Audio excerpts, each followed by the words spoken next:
Okay, so here we are with friction number 2.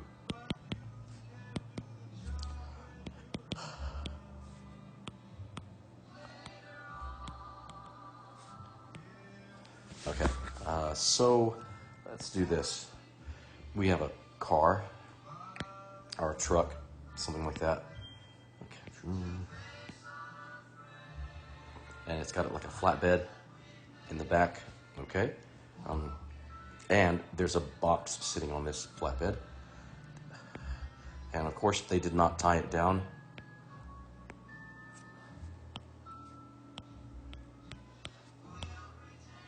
Okay, and furthermore, let's say there is a coefficient of kinetic friction, a coefficient of static friction between the box and the truck bed, and let's call that mu static is equal to 0.8. Okay, so again, this coefficient of static friction, that is a measure of how sticky those surfaces are against each other. And there are two kinds of coefficients of friction. Static means when there's no slipping, because you don't want the box to slip off. And then if it starts to slip, that coefficient changes into the coefficient of kinetic friction. We don't want it to slip though, okay? So the question is, what is the maximum acceleration that you can have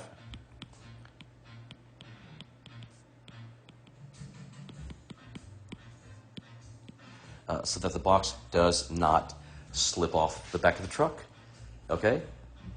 Because Newton's first law, an object at rest tends to stay at rest unless it's acted on by an unbalanced force. Yep, so if you speed off underneath this box, it'll start to slide in the same direction the truck is moving, but if it's not accelerating at the same rate as the truck, it slips off. Bloop. Okay, so maximum acceleration with no slipping. Free body diagram. So there's the weight of this box, which is mg.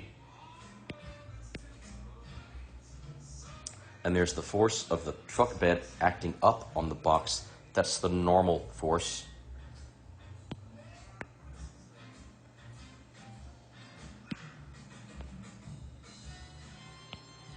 And those two are equal to each other. And there's got to be a force acting sideways on this box, causing it to accelerate. And yes, that is friction.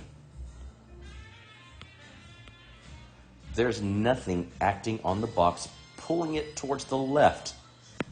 It might seem like there's something pulling it towards the left. There's not. Trust me, the box does have inertia. It's a property of matter, which means it tends to stay put.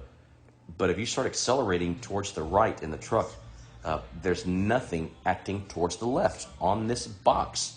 There's friction acting towards the right, causing this box to accelerate. All right? So we don't know the maximum acceleration. My gosh, do we have even enough information here? I'm thinking we do. I'm going to write Newton's second law. Because that law, I mean, it's in everything, right? It is the law. It is the holy of holies in terms of physics laws, okay? Newton's 3 laws. So then, let's see here. So net force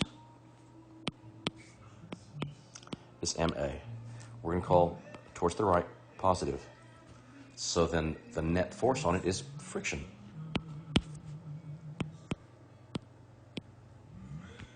And friction is mu times n. If it is static friction, actually, it is actually less than or equal to mu static times n. But if it's like about to start slipping, if that force is as big as it's going to get, we can just say that friction is equal to mu times n. All right? So then replace this with mu times n. Look at the picture. N. Ooh, that n is equal to mg. So I can replace m with n with mg. So mu mg equals ma. What are they doing on the radio? It sounds like a little toy piano. Okay. There you go. M cancels out. Yay. So then the acceleration, the maximum acceleration you can have is mu times g. There you go. And your mu, we said, was 0.8. And g is about 10 meters per second squared. So that is 8 meters per second squared. That's really fast. Or I should say that's really a large acceleration. Okay. All right, so there you go. Problem done. Thank you very much.